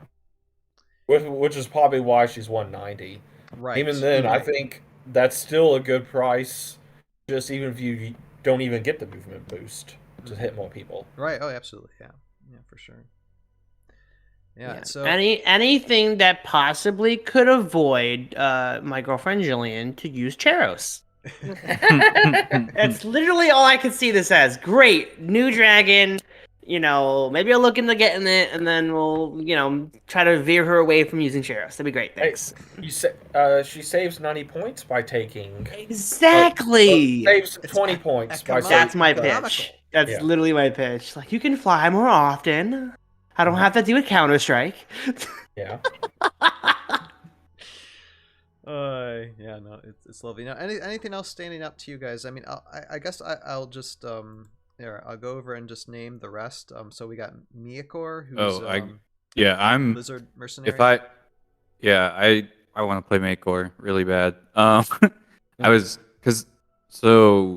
One of the fun experiences in the past couple of days, because it was happening like last year. I haven't had a chance to really get back into it this year, but I was working with my local game store to kind of promote Heroscape, and I'm seeing both. I can go to the game store and be like, hey, you guys, I was playing Heroscape here. Do you happen to have Starfinder Battles?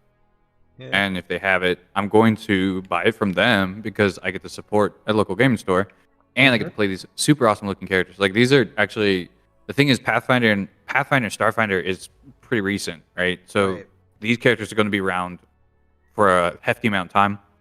Paizo is a great company. They're currently building really, really diverse experiences with their characters, and so what that means, like, seeing C3V use Pathfinder and Starfinder characters and not just do D&D, not just do, like, I mean, we're using newer brands that are currently building upon their offerings, so that's going to be insane. Like, what is there to look forward to? So many things, so many new things with these opportunities to check out what they got. I have a feeling I'm just going to be buying all these miniatures, and then whatever comes. Yeah, for sure. I'm not saying don't buy the others, but like Makor caught my eye because I love the lizard folk aesthetic. Once again, dinosaurs. They're like sentient dinosaurs in my head, but like it's cool to see a character that is helping the lizard folk increase opportunities to be used in the game, right? And then the idea of it being a lizard folk that's not from the Dungeons and Dragons world, like, that's super cool too, right? I'm like, tell me more about Dire 3, because if Dire 3's got characters from Toril becoming natives of this world, I want to hear about this because that's gonna sound cool. Is Green Skull Warriors? Yeah, give me Lizard more folk? futuristic units. Like Mhm. What? like we were talking about with oh my Agent God. Carr. Asian Car. Yeah. Like, you know, he's from Earth, but from the future. I'm like, okay, where's everyone else from the future? Like, Well, what Right. there's other not finding characters do we miniatures have? for that is the problem. Yeah. Yeah. What's up, But, Ryan? You were saying something? No, I said, is Green Skull Warriors lizard folk too? So would this be something? that Yeah, might be the Green compatible Skull with? Warriors are the. So but they're they the only get original one lizard from folk, one. right? And then we were Yeah. supposed to get a lizard folk hero in the Dungeons and Dragons set because the rules, whenever the rules dropped about the Lizard King, it said unique hero, dragon, or lizard folk hero, and we never got that lizard folk hero. So C3V has been answering the question: go. what types of lizard folk heroes can you use that diversify your options away from the dragons? Like, maybe you don't want to spend the points for the dragons. Maybe you want to try something different, something a little bit faster, So something a little bit more hard sleek. scale.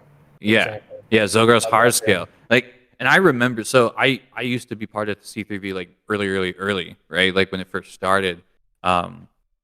And I remember the drafts for that was one of the very first characters they started to work on was Lizardfolk Hero to address the gap that Wizards of the Coast had left behind by introducing its concept, but not actually giving us anything. And it was one of the very strong offerings, very strong opening offerings of C3V because it was like, okay, look, this is something they said they were going to do for us and we don't have, so let's try this, right? And they made Zogros Hardscale, and he's super cool. And now they have a new Lizardfolk hero. And I'm like, let's try this one. Let's mess with all the combinations. And just seeing that growth is super, super cool because it's, in my mind, it kind of gives me confidence about what people are going to do in the future regarding the Age of Annihilation concepts and stuff like that. Because there's a group of people that are working on making customs to fill the holes of stuff we didn't get. And I'm like, look what they did with C3V.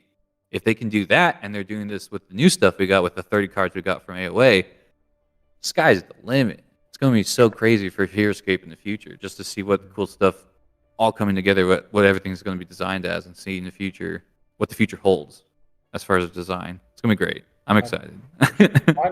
I'm actually more interested in Mako's brother Bambino, which has not been I saw him in public playtesting, but he haven't released him yet. I like his power set more myself, but I think both of them together is going to be really strong. Mako by himself, I'm not as interested in. I like his plasma Ladok, though. It's pretty good. Right.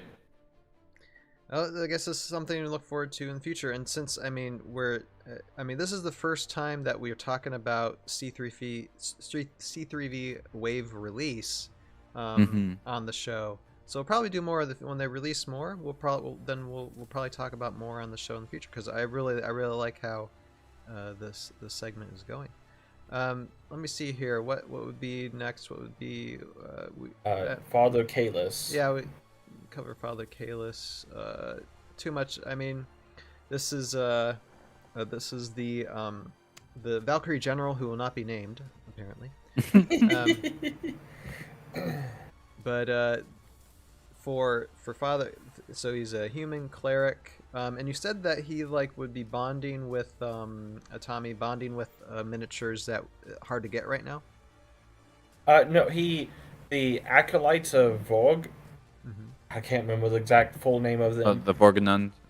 Yeah, something like that. Yeah. He doesn't bond with them. He just makes them stronger. Ah, okay. But the problem is they're very hard to find right now. They are Pathfinder miniatures as well. But I do know, for Pathfinder, even if they don't put the miniatures out for sale, you don't see them out in the wild, if you contact your store and have them contact Paizo, then they could more than likely order it directly for the store. Okay. It doesn't mean you can find it out on the online stuff, but maybe the custom order it for stores or something. I haven't tried it yet. I don't know how that works, but anyway, for the acolytes, he is supposed to make them stronger with giving them extra attack dice and movement. And then what's nice is that with the staff and enfeeblement, you kind of have a reason to put order markers on them. It's like, hey, there's this hero out here that's causing me problems this round. I'll move him up, reduce let's see, what stats did they reduce? Is it the Move and and attack. value get reduced, and they can't use special attacks. And then Brutal Attack Master just comes in like, okay, now we'll go and smack the crap out of that hero, or maybe some of the squads that they're surrounded by. So, and he is very cheap at 55 points too. Yeah, there you go. So you can squeeze him into list, even if it doesn't feel like he's doing that much. So it's great. He's really good. It's great to see these waves come out and the variety in gameplay and character and miniatures. We're in good hands when it comes to these miniatures being created for the community and options and how to get them and use them, and really just to up your custom game a little bit and present these in tournaments in the future. So look forward to seeing those. Anything else to comment on these before we wrap up this segment? I was looking Which at one's your this one favorite? guy. Go ahead, Jason. I said, the one we're talking about here, he's actually not a Pathfinder miniature. He's from the Dungeons and Dragons random booster sets from a few Correct, years he ago. is. So Yeah. The he's Acolytes still- are Pathfinders. The Acolytes are Pathfinder. this guy's still on eBay, but there's probably not a lot of them left right now. Yeah. There's a lot of people selling them, but a lot of them say like last one, low inventory. Everybody's so you might want to getting get this guy soon. And who is this? He's called the Human Wizard from the Rage of Demons set From Rage from of like Demons, yeah. 2015-ish. Okay, maybe so it's kinda 2016, older. sometime around then. Mm. Let me see. I have the actual set pulled up here. Everybody, go Where's hunting. You gotta some catch them whiz all. kids? Hmm. 2015 was the release date for this particular random booster set. Hmm. Interesting. Okay. Oh, there you go. Good luck hunting. Tommy, did you have something else you wanted to say? Yeah, I was going to ask which one's your favorite out of all of them. For me personally, or just all? Yeah, of us? either out of this pack or maybe out of the entire Wave 23. Well, I've only seen the ones in this pack, really. Well, if so we're talking my Wave opinion- 23, then I will have to say one of my favorites has to probably be either Ranjit or Exentia.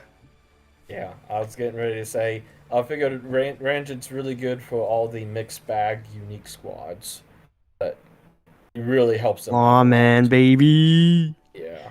Yeah, I really gotta investigate these things more when I have more time, because it's just right now it's just basically special effects and composite shots for season 3. Hi. But no, I encourage everybody to definitely take a look at these new units, this new wave of all the miniatures. Investigate, build your armies up so you can totally kick tail at home and in tournaments in the future.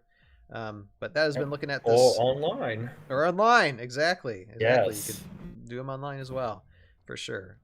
So this has been this segment looking at the new C3V units that were just produced by the C3V people on the Hella Customs, and look forward to looking at more in the future when they're released. All right, so that is that segment, and so now we are about to wrap up this live stream tonight. But I'm gonna there's a couple of YouTube comments from the last podcast live, so I'm just gonna get to those real quick. Here I'm gonna do a short one first, I think. Okay, so G Busy says, and this was Dadscaper doing a shout out for him. So G Busy, you know who you are. Thanks for the shout out, Dadscaper. It was nice to see a more behind the scenes episode with Dadscaper coming on, explaining the ACES project as well as delving into some C3V history. The future Heroscape is very exciting. Yes, we always love having Dadscaper on. We're certainly going to have him on in the future for sure, because he's wonderful guy to talk to. Absolutely. And then we have Theme Song Fan again. Now I'm gonna just read through this, and I know I think there's already conversation. I think Jeremy, you were talking with him in the comments below. Theme Song Fan, thank you so much for the comments. No, we really do appreciate it. Just continue watching. Continue. We love ideas being thrown out there for sure, especially like when it comes to historical perspective. So this is what Theme Song Fan was initially saying from the last live stream video comments. It says the Battle of Bunker Hill. So we're talking about the units. The 10th Reg. Yeah, the 10th Reg. So it says the Battle of Bunker Hill took place on Breed's Hill, yes, but it's not because colonialists got things mixed up. It's because the guys who were ordered to go out and set up a position on Bunker Hill disobeyed those orders and intentionally set up a position on Breed's Hill instead. The reasoning was that Breed's Hill was in a position where they could actually set up cannons that would threaten the British fleet blockading Boston. Unfortunately, they didn't actually have cannons yet, and if you're close enough to fire cannons at the British ships, they are close enough to fire cannons at you, which is why the orders specified that they were supposed to fortify Bunker Hill. It was out of range of the British Navy. Still, the British overstretched. They wanted to get colonists off of Breed's Hill as fast as possible, lest it became a threat. So when cannon fire didn't scare them away, they sent in the ground troops. And only after many failed bayonet charges did they succeed in taking the hill. The casualties sustained in doing so were not even remotely worth it. It was a victory in name only. Yep, that is very true. I actually did an in-depth study of this battle for college history report back in the day. I had an entire history book dedicated to this one battle. Yeah, it is definitely one of the defining battles, or one of the defining battles in the Revolutionary War for sure. So it's interesting to get historical context on that, and have miniatures to play based on that as well. So yeah, absolutely. Hey, he's a true historian apparently. That's great. No, it's great. I love people being able to listen and give context and comments on things. So for sure. So thank you everyone for the comments from last time, and feel free on this if you're watching this on YouTube on the live video, feel free to comment below, and more than likely we're gonna select that comment and read it live here, recording the ToV podcast. But now we can wind down and start wrapping up for tonight, because that's all I got. Now I do want to say one thing before we give final thoughts, that we do have a new home, and I'm gonna mention this again too before we close. But here, let me read this. It's a website called, and link in description below, and I'm starting to put this link edit like the text for all the videos for it's not all done yet. It's been a week's worth of work on getting all this set up and reintegrated. But we are now on the ToV podcast is on Anchor, as well as a few other platforms like Spotify. I think I have it on Pocket Cast, as well as like Apple and Google, I think. And we'll spread to like other platforms in future when I have time to do so. But we're back on the audio sphere, people. So we'll be able to post these now, get those on, get more of an audience. So that's always a wonderful thing. And thank you. I want to give a big thank you to Mike OEAO for suggesting Anchor, because I was almost at my wit's end trying to find a hub that was free to put this on here. So thank you, Mike. Thank you so much. Definitely I'll be talking to you soon, Mike, for sure, because there are things in the future that we need to have him on for as well. But anyway, so let's wrap up. Let's give some final thoughts. And for those who don't know, I'm just going to point to our different panel hosts. They're going to give final thoughts if they want to choose about what we've been doing tonight, and they're going to plug on whatever they do on social media or YouTube or whatever. So first, I'm going to give it to Joe. Well, Well, ladies and gentlemen, even though I won't be able to make it to ScapeCon nor HexiCon this year, I have a lot of changes going in my life right now. I need to figure out. So, but that doesn't. It's not going to stop me from going for my local tournaments. So, if you're in an area that isn't and you can't make it out, you can't fly out or drive, try to make it out to your local tournaments. Try to play the games with your friends and share them on social media like we all do here. Take a picture of the game that you're playing. Tell people about it. That's the most important thing right now. We need to tell the world, regardless of the situation, we got to tell the world about Heroscape. That's what's important. And the customs. I love these customs. They're so fantastic. I can't believe we're getting new Scape still. This is great. I love it. I'm so excited for that. This week on the channel, I don't know what I'm streaming tomorrow night. So if you guys have any suggestions, unless you guys want to play Womonium, play Heroscape Online, any topics I should do some research on, because this past Thursday, I did some research on making a Cupid custom for a Valentine's game that I actually recorded last night with Jill. That's going to come out Valentine's Day, 14th, Tuesday. So look forward to that game. So yeah, that should be fun. I got some exciting stuff coming out on Tuesday and Friday. 2 uploads this week. Pretty exciting stuff. But like I said, I don't know what I'm doing stream-wise, so if you have any suggestions, let me know. But yeah, tune me in on Twitch here, JoeCrazy3193, and on YouTube, JoeCrazy3193. I keep it all consistent. It's easy to remember. And of course, Instagram and Facebook. So Thank you, Joe. on to the next. I yield my time. He yields the chair. He yields the floor. He yields something. I don't know. It's in digital sphere, so he yields space. Jeremy, go ahead. All right. Final thoughts. Let's see. Once again, if you haven't read Thormun's journal, you should read it.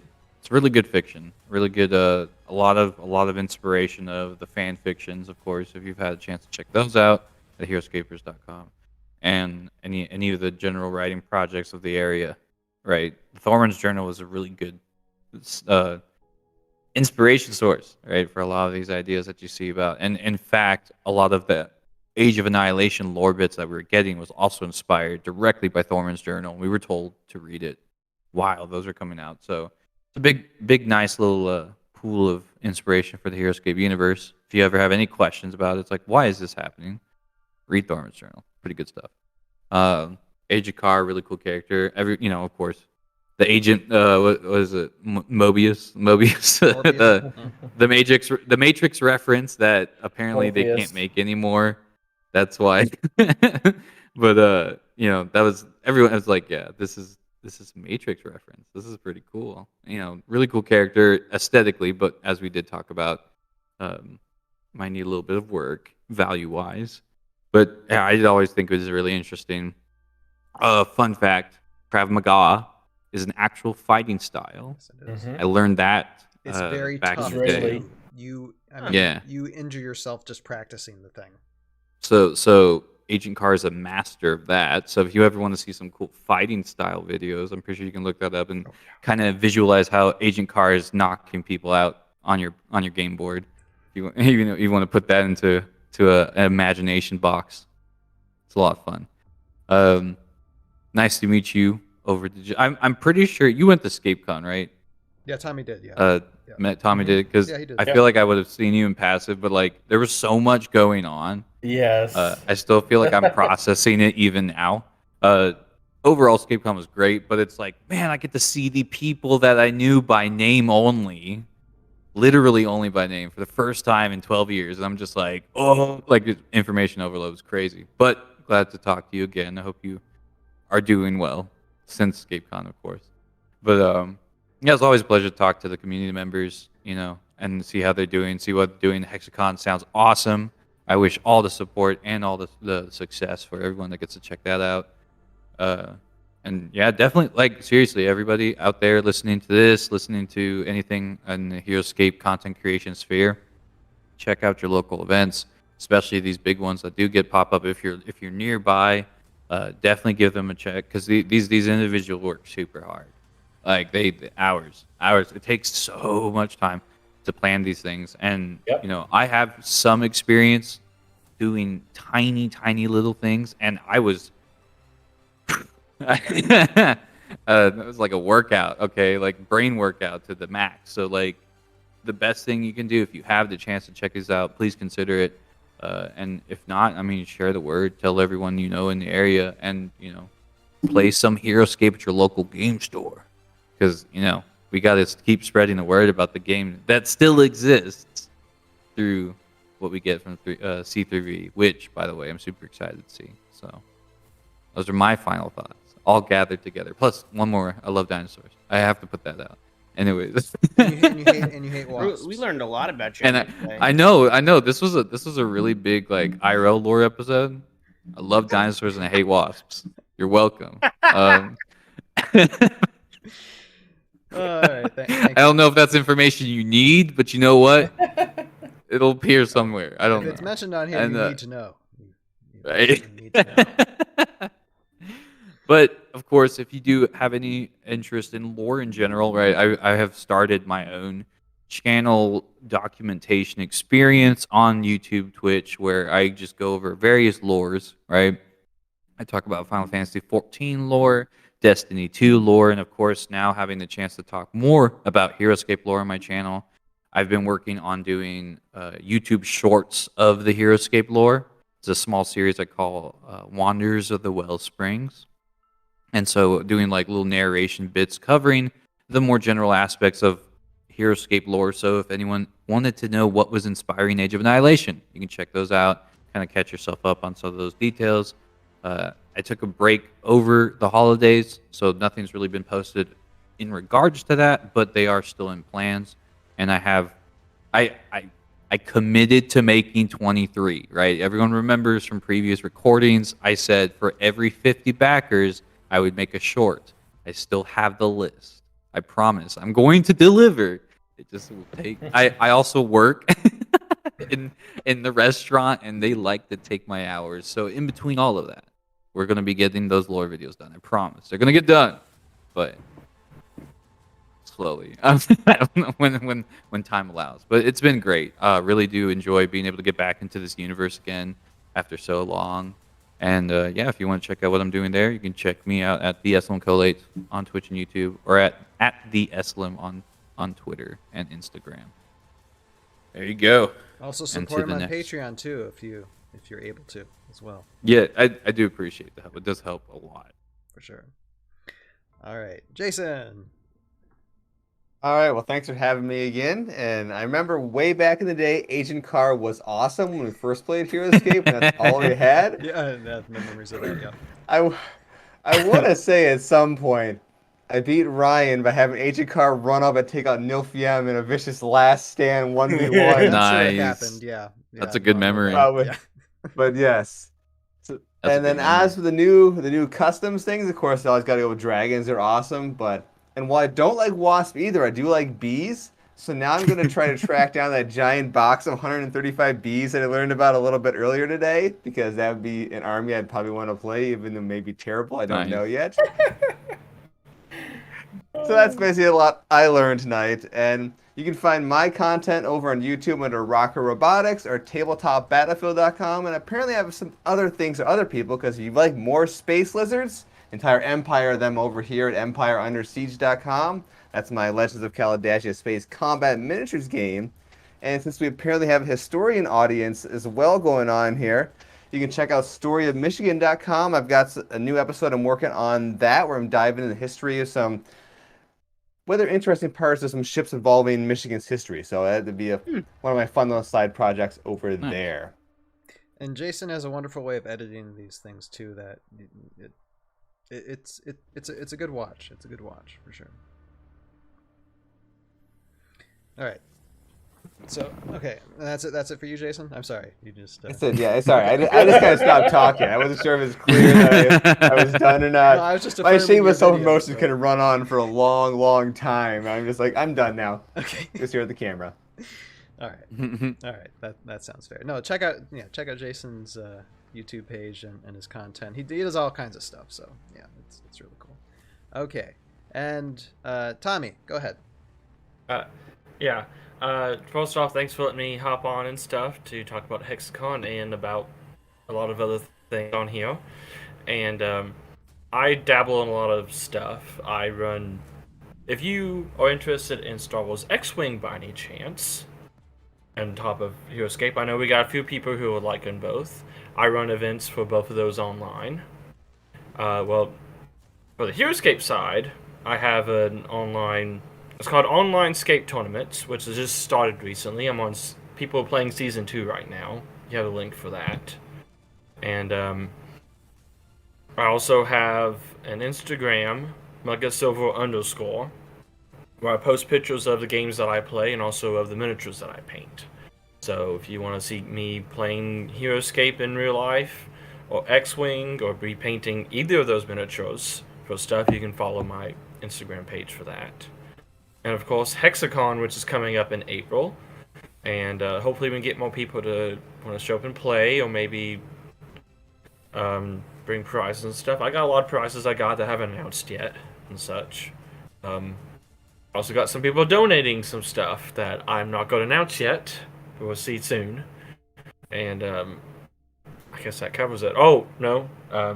Also, if you are within driving distance of Louisville, Kentucky, we have monthly tournaments up there. And hopefully we can get more people to show up to that as well. We have a steady group of 6 or so, and occasionally we have some other people drive in. And we've had up to 10 and 12 before, but 6 is about the normal amount. So if we can get more people to come out to play, we'd love that. And I guess that's about it. All right, and thank you so much, Tommy, for coming on board.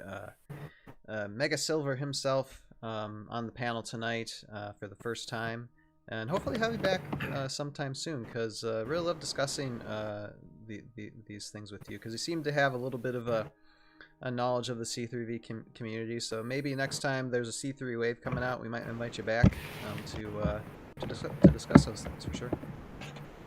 Yeah, I'd like to. I like the competitive side of this game and such. So it's like going over, and the lore is like, I love going over that kind of stuff.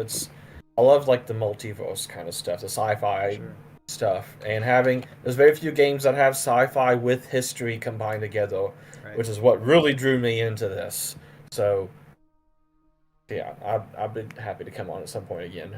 For sure, yeah. I'll be glad to have you. So thank you for accepting the invite to come on too.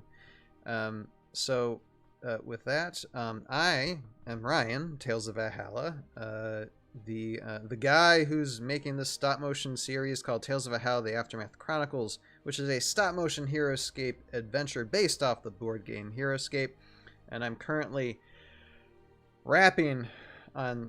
finishing the editing of Season 3, which when I live stream on Twitch and YouTube this coming Wednesday, I'm going to be diving headfirst into the special effects of Episode 9. I already got pretty much all the special effects done for Episode 8. It took me like less than last week to do it.